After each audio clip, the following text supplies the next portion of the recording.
Hey, what's up folks, it's Rojo, and welcome to a new Let's Play series. We're going to be playing some Darkest Dungeon. Now, Darkest Dungeon is a sort of horror, gothic-inspired roguelite, and I've played a bit of it so far, and I've been enjoying it, so I thought we would do a, as I had said, a Let's Play series of it, and I think that I'm going to do something maybe a little bit different than what other Let's Players are doing right now, since the game is in early access and people are sort of just figuring it out, but I feel like I've got a pretty good handle on it, so we are only going to be playing with certain classes. This is going to be a rogue's playthrough of this roguelite, and basically what that means is we will be using only Jesters, Grave Robbers, Bounty Hunters, and Highwaymen for our characters, with the exception of the characters that we're forced to start with, basically. But we'll go ahead and we'll explain all of the rest of the game in a moment. First, I want to go ahead and play the cinematic, the intro cinematic for you. It'll give you a sense of what's going on in the game and a better sense of sort of the world, I guess. So we will be right back, and if you want to skip it, there will be an annotation that you can click to move forward. So, see you in a minute. Ruin has come to our family. You remember our venerable house? Opulent and imperial, gazing proudly from its stoic perch above the moor. I lived all my years in that ancient, rumor-shadowed manor, fattened by decadence and luxury. And yet I began to tire of conventional extravagance. Singular, unsettling tales suggested the mansion itself was a gateway to some fabulous and unnameable power.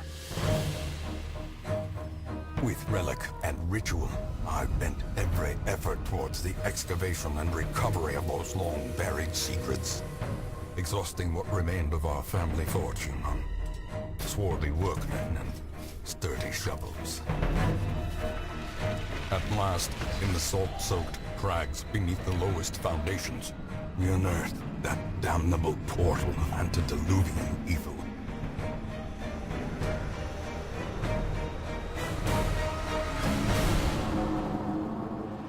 Our every step unsettled the ancient earth, but we were in a realm of death and madness.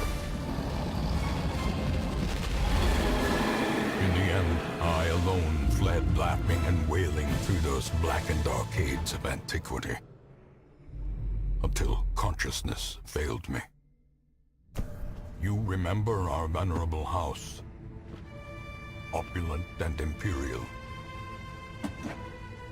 It is a festering abomination. I beg you, return home, claim your birthright, and deliver our family from the ravenous, clutching shadows of the Darkest Dungeon.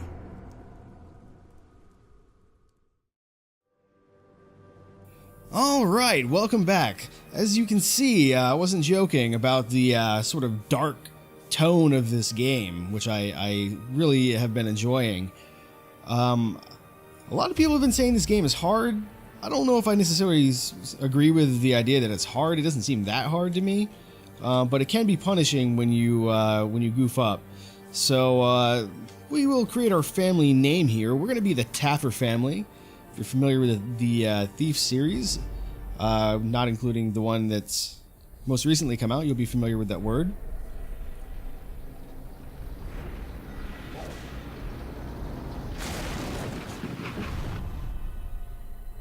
You will arrive along the old road. It winds with a troubling, serpent-like suggestion through the corrupted countryside, leading only, I fear, to ever more tenebrous places. There is a sickness in the ancient, pitted cobbles of the old road, and on its writhing path, you will face viciousness, violence, and perhaps other damnably transcendent terrors.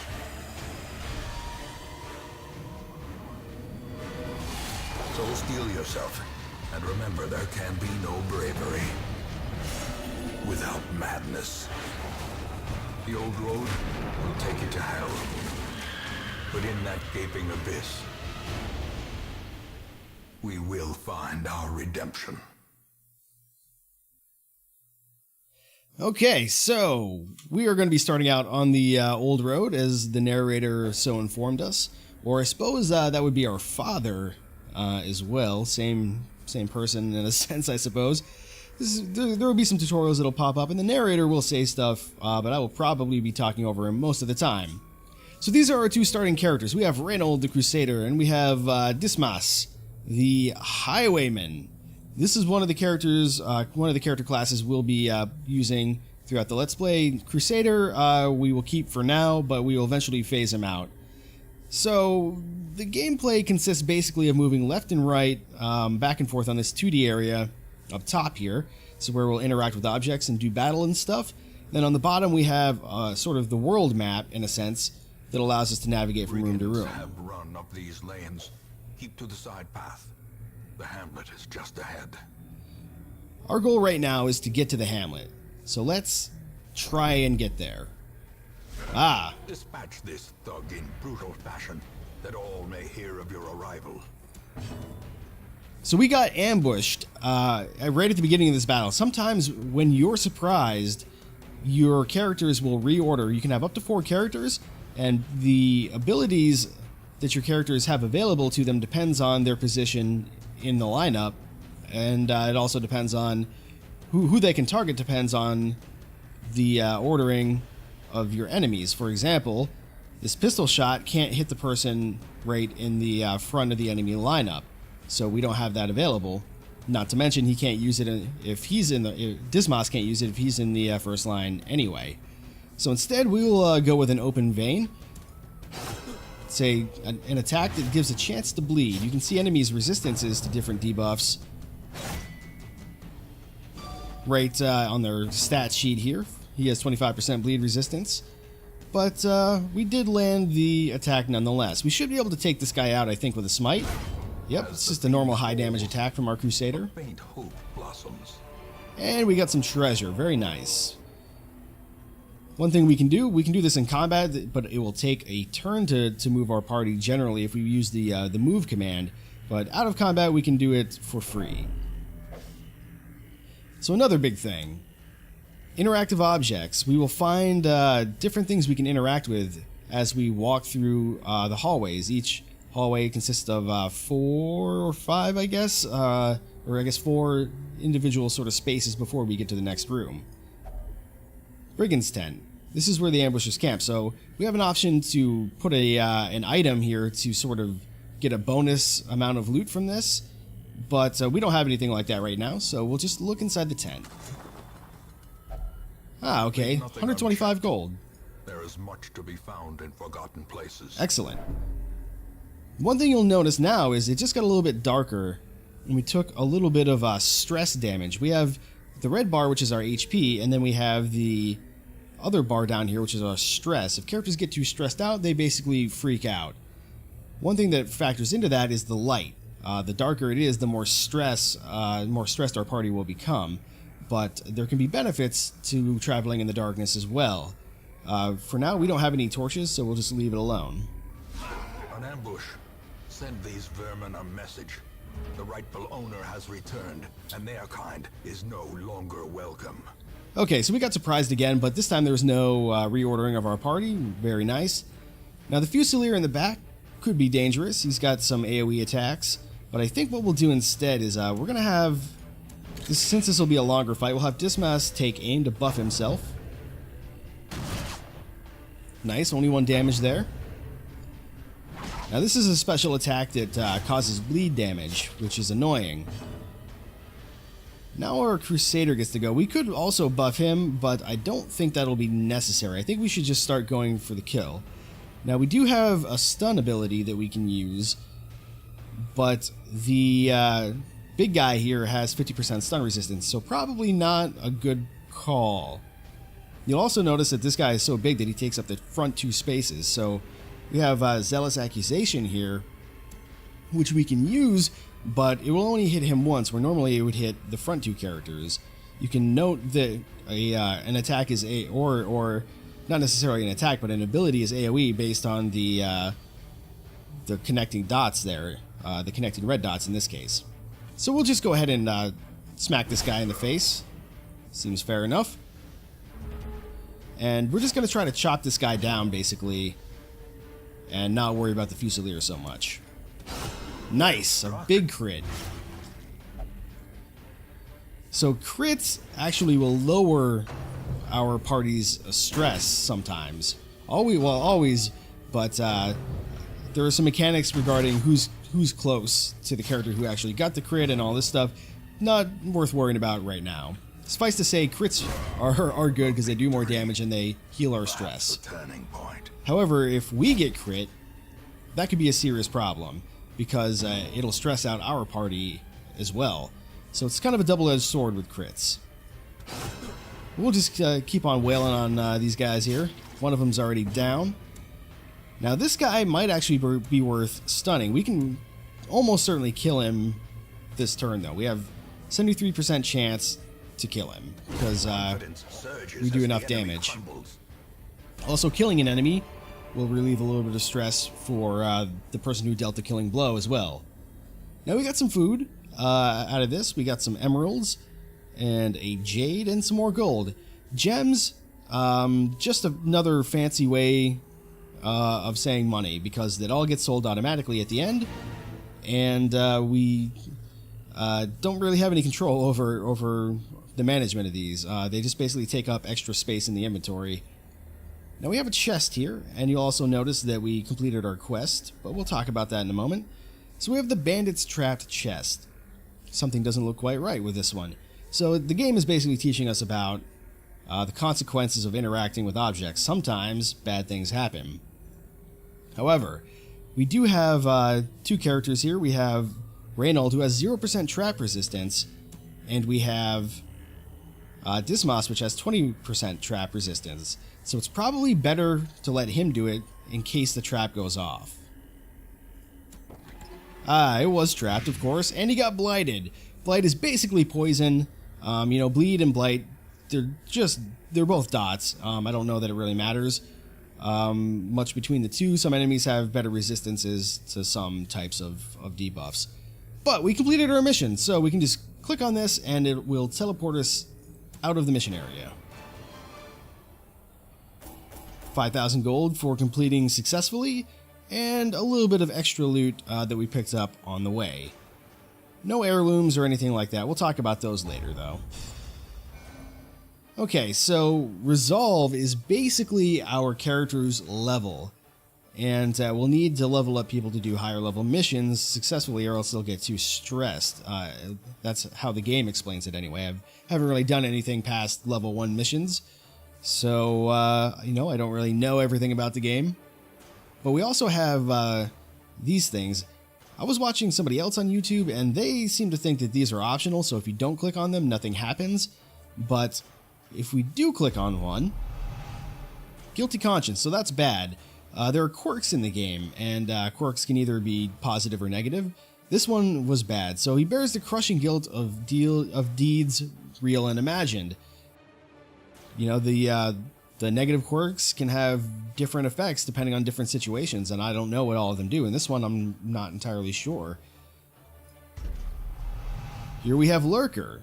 So when the light is low, Dismas gets an extra 10% damage. That's actually okay. We can probably make use of that down the road. We'll go to town, though, for now. Welcome home, such as it is. This squalid hamlet, these corrupted lands, they are yours now, and you are bound to them.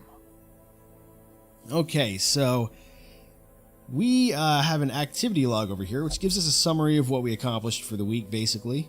We don't need to worry too much about that right now. We also have some long-term goals here. For example, defeating certain bosses. That's what these all are. And then also roster goals, which they want us to raise certain characters to certain levels, level 6 in this case.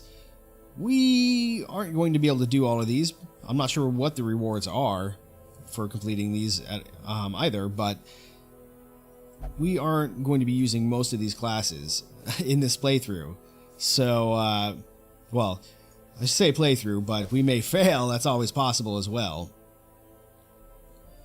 So, this just explains that we can get help on certain screens. This explains what all the buildings are, but we'll go through them one by one as they unlock. That's the easiest way to do it. So, Stagecoach allows us to recruit new heroes. Soldiers and outlaws, fools and corpses. All will find their way to us now that the road is clear. As you can see, these two people are raring to go. I don't think they understand what's in store.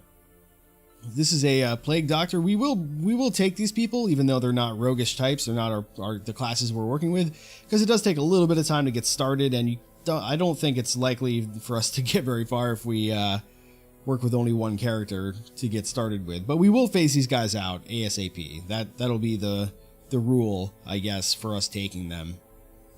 So, Egomania, obsessed with self-worship, Amateur Armorsmith, which reduces armor upgrade cost, and plus 15% damage in the Warren's dungeon. So good stuff. It's got a few abilities. We won't worry about those too much, but we will add him to the party. What better laboratory than the blood-soaked battlefield? Now we also have a Vestal here. She's sort of a battle priestess, and actually in the plague doctors are also women as well. But she has one heal and a couple other abilities here. Again, we won't worry too much about it. Fear of the Unholy, not a very good quirk. It's probably one of the worst ones. Really debuffs her against unholy enemies like undead, for example, which you think she would be fantastic at destroying. But we also have some benefits here. Improved stress reduction while meditating and camping. We'll worry about that stuff later. And 15% extra disease resistance. As you can see, we have a lot of resistance here for different types of bad things. We will add her to the party. There we go. Sister of battle, pious and unrelenting. So the first thing we really need to do here is start upgrading our Stagecoach network. Basically, this increases the amount of heroes that will come, and we'll have the option to choose from every single week. Now, to do that, it costs deeds and crests, which we can see down here. And we'll get more of these as we complete more missions. Different buildings require different resources to upgrade. For now, word is traveling. Ambition is stirring in distant cities. We'll go ahead and just upgrade to 4. So we'll have 4 heroes waiting for us next time. Now let's look at the graveyard. Most will end up here, covered in the poisoned earth, awaiting merciful oblivion. This is basically where we can look at a list of our fallen heroes. We don't need to worry too terribly much about that. And that's it. That's everything that's unlocked right now. We have 4 heroes in our party. We're going to go ahead and embark on a new mission. A mecca of madness and morbidity. So this episode will be a little bit longer than most other episodes, just because, I want to show off more of how the game works, because this is the basic flow. We'll have an opportunity to deal with our heroes and recruit new people, and then we'll go do a mission, and then we'll come back to town. So in this case, we have a skirmish mission, Unholy Abominations, turning the light against itself. Meet them in battle and learn how they fight. It's a short mission, and our goal is to complete 100% of room battles, which is basically just fights that take place in the rooms, as you might expect. We'll get 3,000 gold, 2 busts, and 2 crests for doing this successfully. So it's at this point we need to set up our party. We only have 4 champions, so it's easy enough to do, but it's important to consider preferred position when you're setting up your party, as well as preferred target to some extent as well. But basically, preferred position indicates how many abilities they have that they can use from a given position. In this case, they can the Crusader can use all of his abilities from the front positions. Additionally, we can rename characters, so why don't we call this guy Spaz? Why not? We're not going to be using him very long anyway. Dismas, maybe I'll theme all the names for all the classes.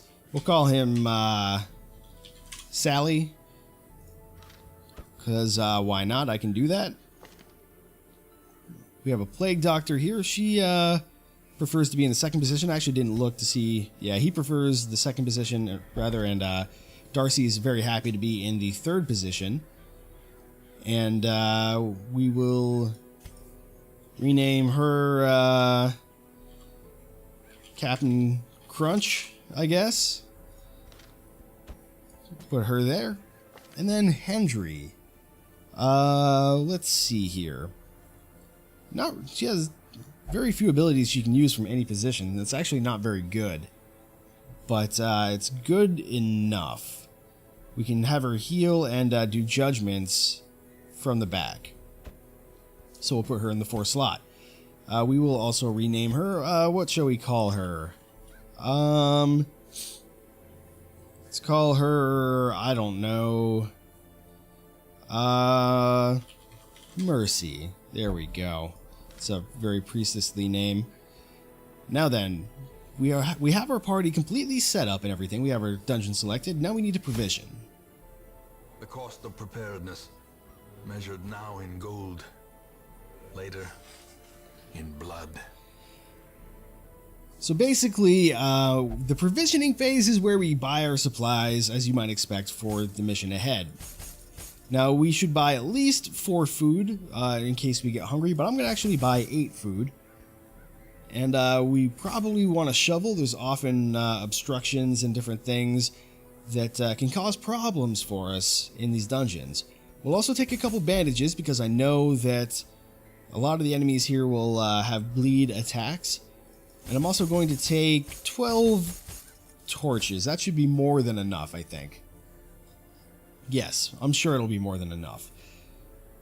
These other items we can probably do without. We can use certain items on certain objects to get benefits, as I mentioned before, but we won't worry about that too much for this first mission.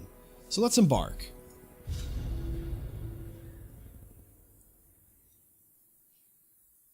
The undead will not bleed, but they can be blighted. That's something we can find out from the statistics screen as well. Driven back. And what better place to begin than the seat of our noble line? So as you can see, we have 1, 2, 3, 4, 5, 6, 7 rooms. So worst case scenario, 7 room battles that we have to complete this mission successfully. We can run away, but we won't get the completion rewards. Ooh, that's bad. We got a trap right off the bat. Curious is the trap maker's art, his efficacy unwitnessed by his own eyes. So traps basically they hurt our stress quite a bit. They stress us out quite a bit, I guess I should say. Iron Maiden. Now this is kind of a dangerous thing because it could close shut on whoever looks inside. So who do we want? Let's have her look inside. Why not? Inhales foul vapors. Lockjaw tetanus. Wow. So that's one of the bad things that can happen when you mess with the interactable objects. -5 accuracy, -10% damage. That's real bad, as a matter of fact. No matter, though, we will press on. As you saw, the light got low again. We got lucky, though. We scouted ahead quite far. So this gives us an idea of what we're going to come up against as we progress through the next couple chambers here. We're going to have some treasure, and we're going to have a couple fights as well. And these next rooms will be empty, so no room battles.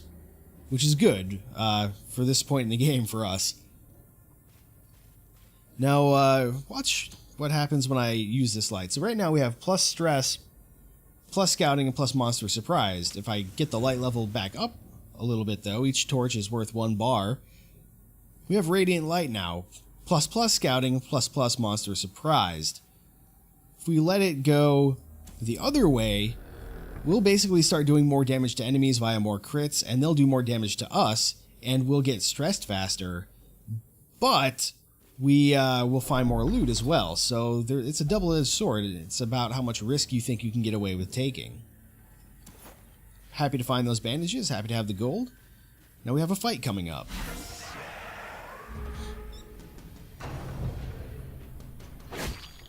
So as you've seen, certain enemies have special attacks. In that case, that had a chance to make us bleed. Now, our plague doctor, Captain Crunch, she can actually cure bleeds. She can do a Noxious Blast, which has a chance to poison these guys. They only have 25% resist. But I have a better idea. This Blinding Gas attack has a chance to stun the back two people. Now, it only hit one person, but the Courtiers are dangerous because they have an attack that causes high stress. And we want to eliminate them as soon as possible.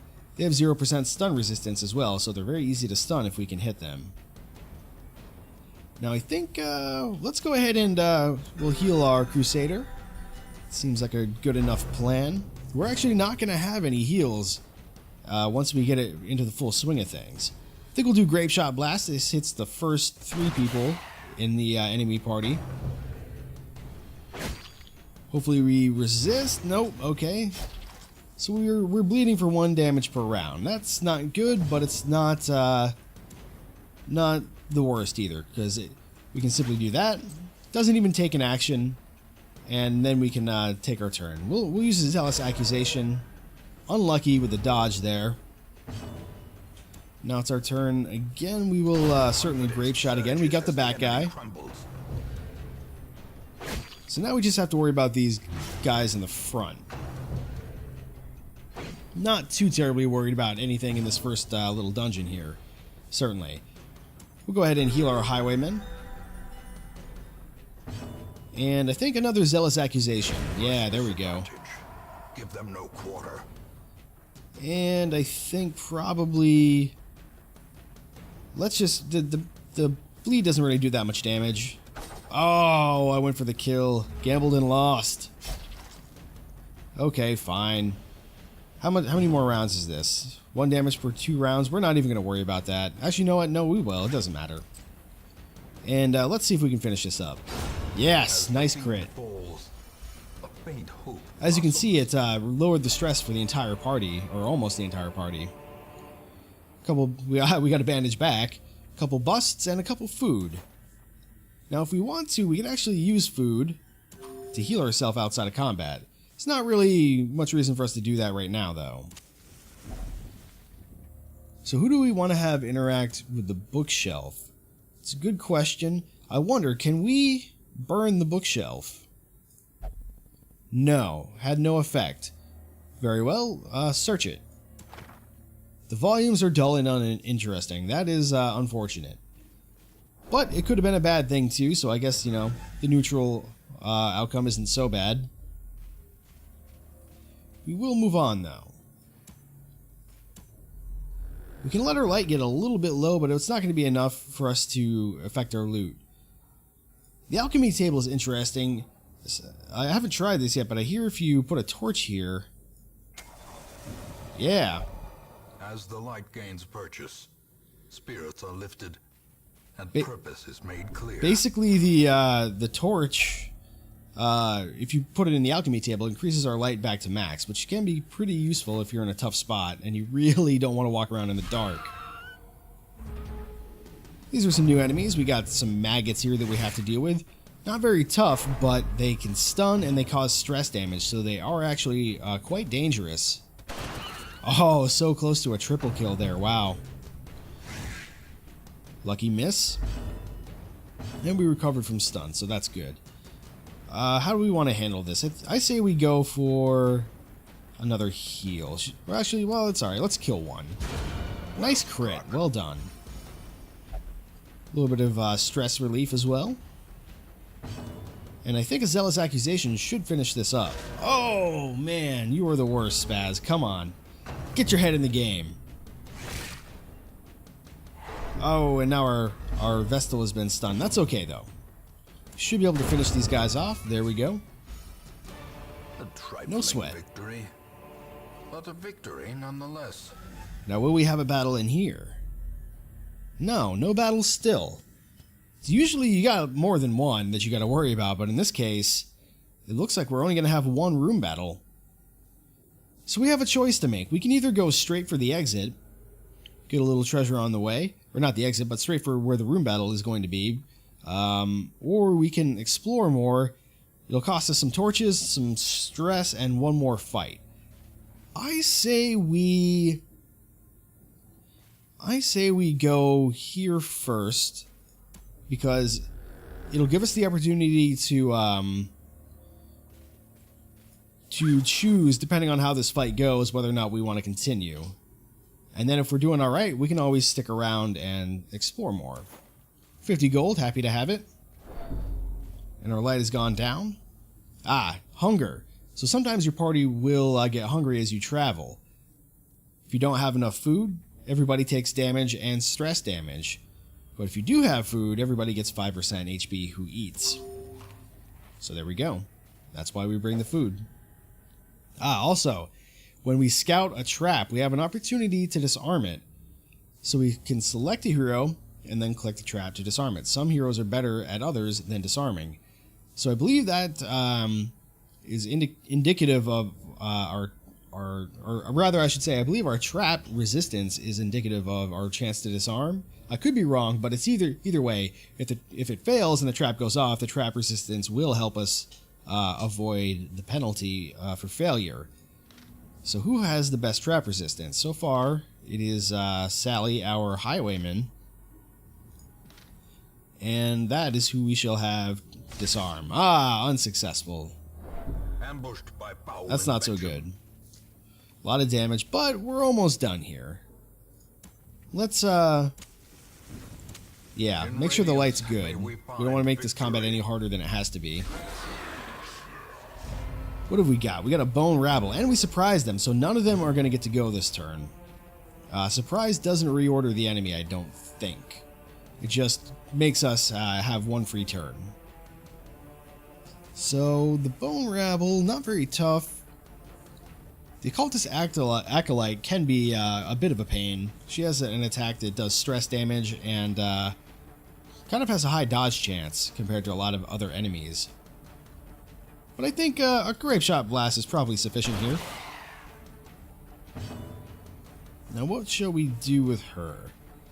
I think I'm gonna drop a judgment on... Yes, that is awesome. Wasn't expecting to crit her, but the fact that we did, very welcome. Let's try to blight one of these guys. How about this guy? Good, good. So that blight will kill that skeleton when it's his turn. So we don't have to worry about that skeleton anymore. Took that guy out with a smite, easily enough.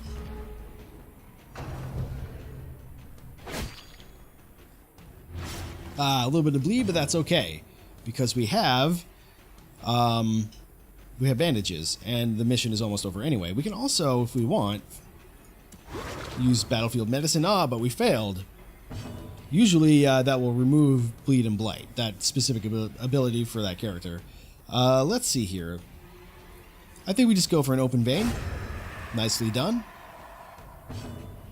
And a judgment should be, I was going to say should be sufficient, but sadly it was not. Now there's no reason to save any of these resources, because we can't bring them back to town. They just basically disappear into the ether basically when the mission is done. But that's okay. Go ahead and get the smite kill here. Perfect. 2 busts, 4 crests, 2 food, and 500 gold. Pretty good haul. And we completed our mission, but we won't leave yet. Let's see, a suit of armor. Now we could try using different items on this. In this case, I have a pretty good idea what it's going to do. Let's just use Spaz here.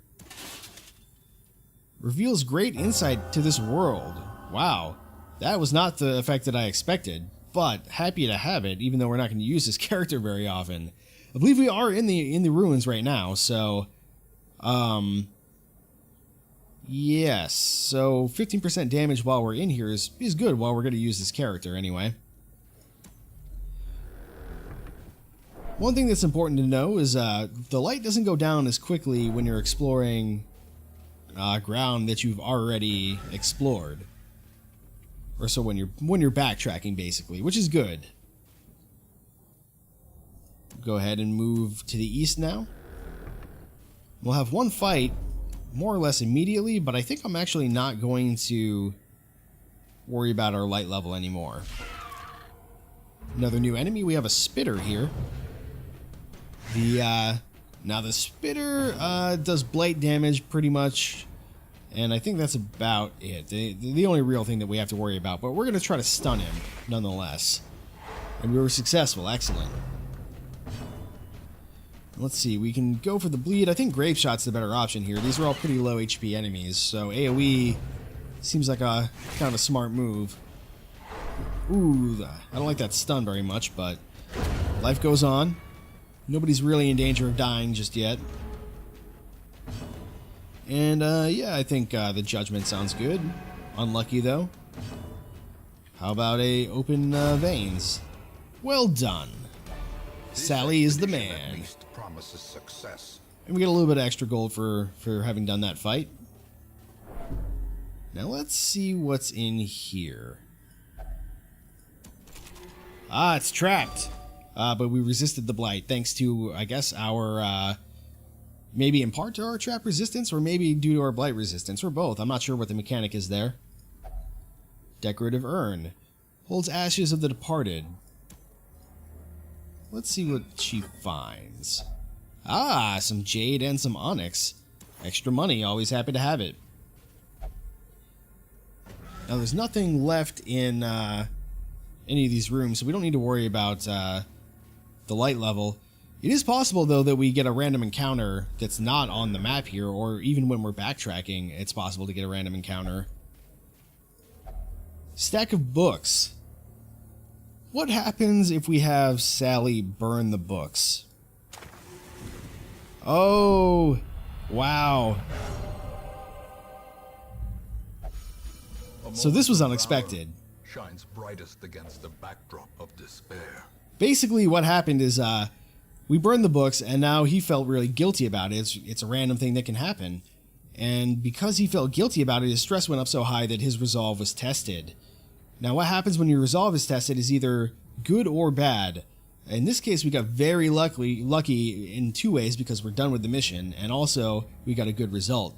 So it buffed Sally here, and it also reduced everybody's stress. But sometimes characters can become paranoid, abusive, masochistic, and a host of other things, which will make them disobey orders, and then generally be a nuisance to have in the party. Yes, our light is indeed fading, but that's okay. I can live with that. And we will eat one more time. We do have a shovel for this little thing here. If we didn't have a shovel, it would take more time, so our torch would go down, and everybody would take damage and stress. And that's not good, so it's always advisable to have at least like one shovel, just to mitigate the risk of that a little bit. But that's everything. So let's leave. I believe, anyway. Yes, let's leave. More bones return to rest. Devils remanded to their abyss. Okay, so 2,400 gold, plus what we got from completing the mission successfully, and a host of other artifacts to upgrade our town with. Dare we roll the dice here? I think we do. Ah, Fear of the Eldritch, that's so bad. Basically a debuff against a certain type of enemy. Hero Mania. Experiences religious visions and delusions, so that'll probably make him, or force him to interact with certain objects without our consent, basically. Persistent Striker, though, extra 3% crit. And Bulimic, minus 20% heal received in camp. Camping is something we'll talk about in another episode when we actually do a mission that requires it. And when health is below 50%, she gets plus 10% damage. So that's a good quirk to have. I can still see their angry faces as they stormed the manor. But I was dead before they found me. And the letter was on its way. Alright, let's look at our week 2 results here. We unlocked the tavern and we unlocked the abbey. We also have a couple characters who leveled up. No goals completed though. That's okay. So I think we will go ahead and look at our new buildings and look at our stagecoach, and then we'll call it an episode and move on. Oh, this is such a good haul for us. I mean, it's not nice to talk about people that way, but these are all classes that we can use. That is incredibly lucky for us, because we're using less than I think half the total classes in the game. So the Jester, very interesting type of critter. By the way, I came up with the idea of, you know, who counts as a rogue. Not arbitrarily, but it's not. There's no game mechanic that says this is a rogue type character or anything like that. So this Jester has a few abilities. We'll worry about the abilities later. He's not very good though. Wasting Sickness and Egomania. That's two negative quirks for the price of one pretty good positive quirk though. So I guess it's not so bad. Welcome to the squad, Papon. We will rename everybody, of course. At the end. But we'll do that maybe next episode. Let's see, we have Ravenot. This is a grave robber. Possibly one of the most roguish of the bunch, although I guess they're all pretty roguish, which is why I picked them. We haven't seen any bounty hunters yet, but we will, I'm sure. Slayer of Beasts, 10 accuracy and 3% crit against beasts, and she has an intense craving for alcohol. May affect her if she were to go to the bar, for example, in town. To those with a keen Hugh, eye, Unerring, 10% range damage and plus 2 speed. Wheeled foe, minus 20% stress resistance when in the wheeled dungeon. So that's not so good. Nice resistances though. And good suite of abilities for the most part. Welcome to the squad. Finally, Fitzhugh. Gold gleams like a Fear of Eldritch, that's real bad. Eagle Eye, that is not good for him at all, really. So this character is pretty subpar, all things considered, but we shall include him in the party nonetheless. Still at the end. Unfortunately, we don't have enough deeds to upgrade our stagecoach any further. So let's take a look at the other buildings that we've unlocked. Tavern. Fresh kegs, cards, and curtained rooms promise solace to the weary and broken alike.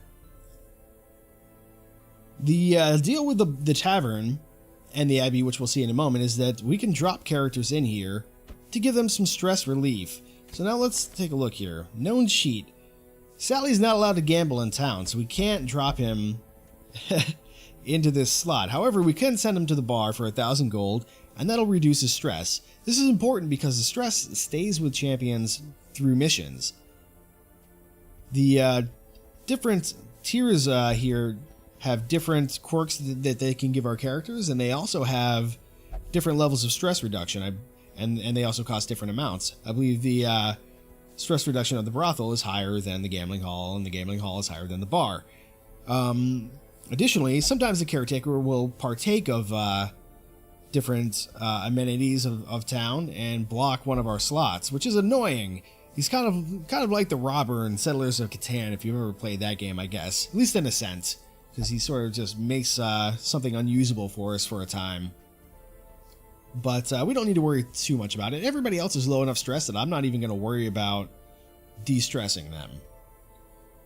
So we'll commit this. Alright. Now we also have the Abbey. Similar idea to the tavern, but different characters like different types of stress relief. And it's up to you to sort of figure out who likes what, based on their quirks and maybe their class as well. That would make sense.